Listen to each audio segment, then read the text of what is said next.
안녕하십니까, 장계황입니다. 오늘은 해방 전국에 일어났던, 즉 해방 공간에서 일어났던 일본과의 관계 속에서 특히 메가더 포고령 제1호에 대해서 한번 집중적으로 분석을 해볼 수 있도록 하겠습니다. 먼저 우리가 이제 1945년 8월 15일의 의미를 한번 잘 되새겨 볼 필요가 있는데요. 우리는 뭐 해방이 됐다 이렇게 하고, 일본은 이제 해방이 아니라 우리 일본으로부터 분리가 됐다, 즉 식민 지배를 인정하지 않는 데부터 시작이 되는 거죠. 이런 가운데서 실질적으로 우리도 그럼 진정한 해방이냐라고 하는 문제에 대해서 심각하게 고민을 해볼 필요가 있습니다. 물론 뭐 일제 억압으로부터 해방이 됐습니다. 하지만 그 일제 억압으로부터 해방은 단 25일 뿐이라고 하는 거죠. 우리는 뭐 8월 15일 날 해방이 되면서 바로 우리가 주권을 가진 걸로 우리 국민들은 많이 이해를 하고 있는데, 실제 그러지 못합니다. 우리는 주권을 갖지 못했습니다.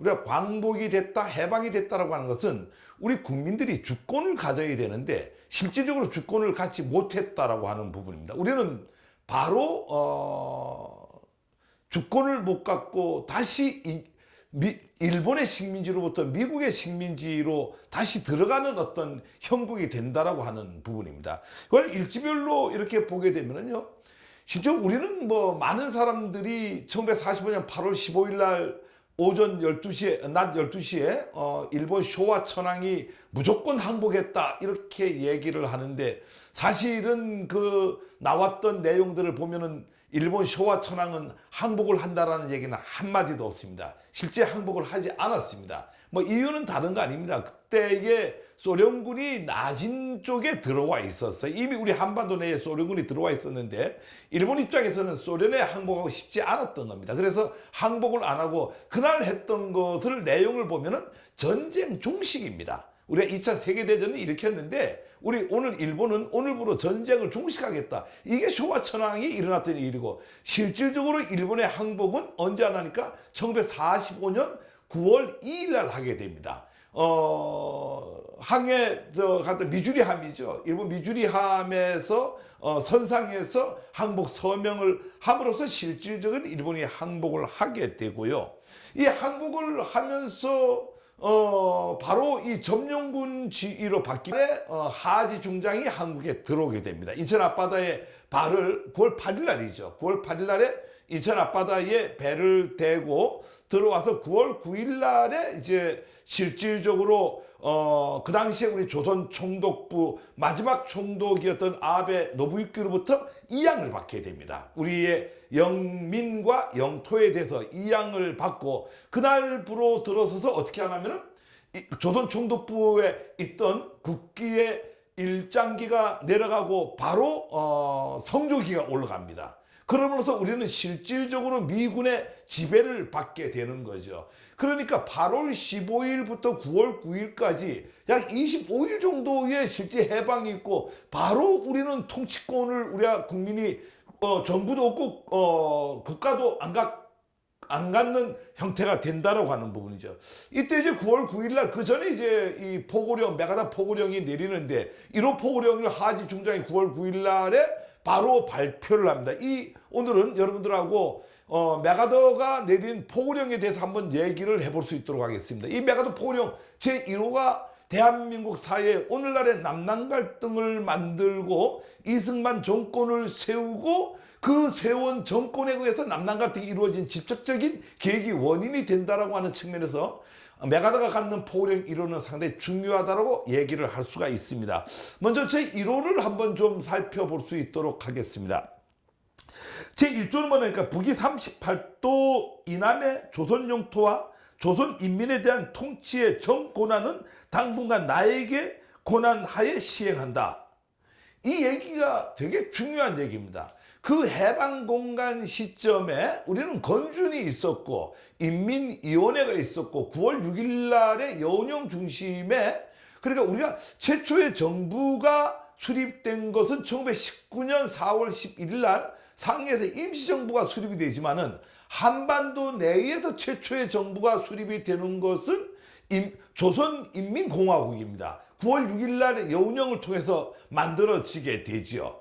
그런데 이게 포고령 제1호에 의해서 메가도가 내가 정권을 행사를 한다. 즉 미군정이 지금부터 통치를 한다. 이 얘기는 건준을 부정을 하고 인민위원회를 부정하고 조선인민공화국을 부정을 하는 이 세 개가 그날부로 없어진다라고 하는 차원에서 되게 중요하죠.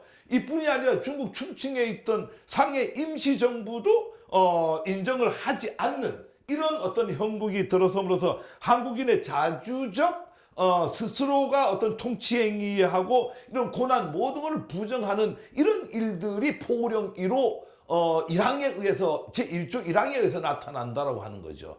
제2조도 되게 중요한데요. 정부의 전 공공 및 명예 직원 및 사용인 및 공공복지와 공공위생을 포함한 전 공공사업기관의 유급 혹은 무급 직원 및 사용인과 중요한 사업에 종사하는 기타 모든 사람은 새로운 명령이 내릴 때까지 정당한 기능과 의무를 실행하고 모든 기록과 재산을 보존 보호해야 된다. 이게 바로 친일파들이 오늘까지 득세를 하게 된 직접적인 계기가 되고 원인이 된다라고 하는 부분입니다. 어떻게 친일파가, 우리는 이제 많은 사람들이 친일파가 우리 반민특위가 만들어지는데 이승만 대통령이 반민특위를 없애는 바람에 이 친일파가 득세를 했다, 이렇게 이해를 하고 인식을 하고 있는데, 물론 그게 맞습니다. 그러나 그보다 더 중요한 것은 미군정이 시작이 되면서 이 메가더 포고령 제2조에 의해서 지금까지 친일파가 하던 모든 행정공공, 즉 우리가 24일간은 행정기관이 텅텅 비어있었습니다. 8월 15일 날에 일본 쇼와 천황이 전쟁을 종식을 선언하고 일본인들이 다 물러가면서 대한민국 행정은 마비가 됐죠.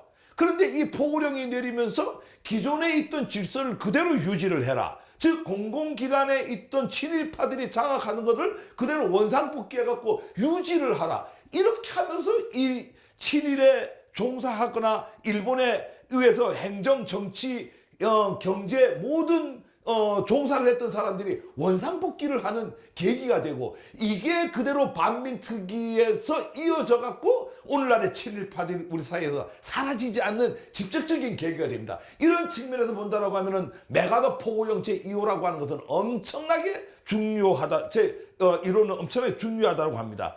제3조도 중요한데요.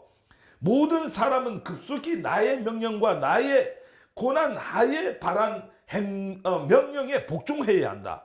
점령 부대에 대한 모든 반항 행위 혹은 공공 안전을 문란케 하는 모든 행위에 대해서는 엄중히 처벌한다. 이것은 또 다른 통치를 했다라고 하는 거야. 국가 단위, 그러니까 우리가 실질적으로 해방과 독립과 강복이 된 게 아니라 8월 15일 날 그게 됐지만은 9월 9일부로 해서 약 25일간은 해방 독립 광복이 됐지만 이날부로 해갖고 메가더 포고령 제1호에 의해서 이날부로 새로운 미군정 통치하에 들어간다라고 하는 거죠. 제4조는 제군의 재산 소유 권리는 존중하겠다.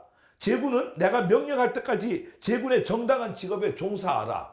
많은 사람들이 이승만 대통령에 의해서 자유민주주의가 만들어지고 이승만 대통령에 의해서 자본주의가 만들어졌다, 이렇게 얘기합니다. 뭐 틀린 얘기 아닙니다. 그렇지만 그게 바른 얘기는 아닙니다.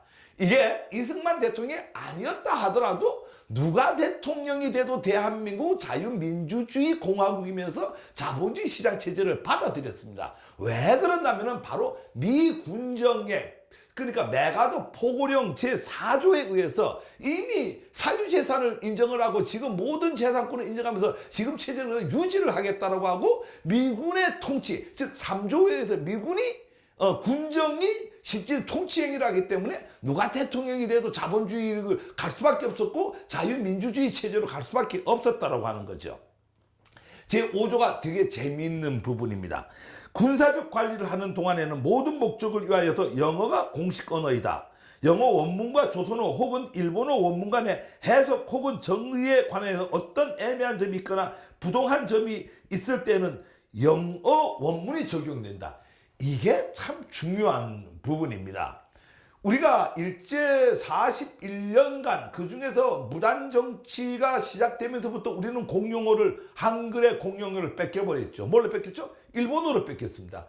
일본어로 뺏긴 공용어가 9월 9일부로 우리 한반도의 공용어가 공식적으로 영어가 공식어가 되는 겁니다. 우리 사회에 영어만 잘하는 사람이 그 당시에 모든 권력을 다 가졌던 것이죠. 민족주의든 아니든 독립운동을 했든 안 했든 친일파였든 안 했든 뭐를 했든 간에 영어가 공용어가 되기 때문에 영어를 잘하는 사람이 그 당시에 모든 권력과 권한을 다 가질 수밖에 없었던 것이 바로 메가더 포고령 제5조에 의해서 그래 됐다고 하는 거죠. 여러분 너무나 잘 알고 있는 이승만 대통령이 그 당시에 뭐 우리 사회로 가장 영어를 잘했다고 합니다. 그래서 그분이 그 당시에 대통령이 될 수가 있었던 겁니다. 제6조는 새로운 포고 규정 공고 지령 및 법령은 마 혹은 나 고난 사항에 하에서 발출될 것으로 제군에 대하여 요구하는 바를 지정할 것이다. 자, 이렇게 해갖고 포고령 제1호는 하지 중장이 조선 총독부로부터 아베 노부유키로부터 우리의 영민과 영토의 고난 이양을 받고 바로 발표를 하는데, 이 내용을 보면은 우리가 새로운 식민지가 됐다가 해방 광복 독립을 맞았다가 바로 25일 만에 새로운 미군정 통치 속에 들어갔다, 이렇게 이해를 하시면 되겠습니다. 감사합니다.